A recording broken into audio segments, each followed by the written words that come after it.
So God took the frogs away. But then Pharaoh changed his mind. Uh-oh. You can't go, he said. Then God sent zillions of gnats, gross, little bugs, little flies.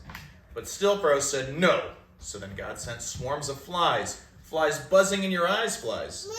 And after that, sickness. And horrible boils, and huge hailstones, and a storm of locusts. Then darkness when it should have been day. Until it seemed that the whole world, creation and everything, was coming undone, falling back into darkness and emptiness and nothingness. But each time Pharaoh said, make it stop, and then I'll let them go. And each time when God made it stop, Pharaoh changed his mind and said, actually, no, you can't go. Finally, Moses warned Pharaoh, obey God, or he will have to send the worst thing of all. Pharaoh just laughed. So God said, the oldest boy in each family of Egypt must die, but my people will be safe.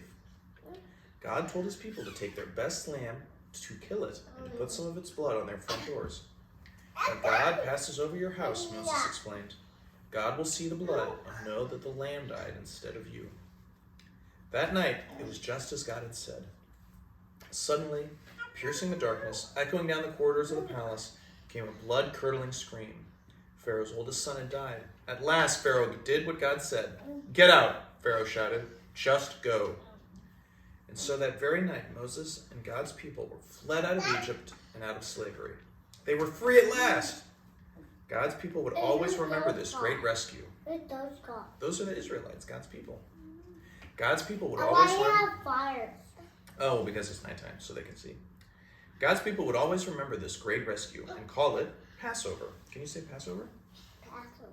Yeah. But an even greater rescue was coming. Many years later, God was going to do it again. He was going to come down once more to rescue his people. But this time, God was going to set them free forever. Who's those? Those are more Israelites. Yep. All right. That's great, bud. No, we don't need a story. All right. It's time for 9. No, tell me. No. It's way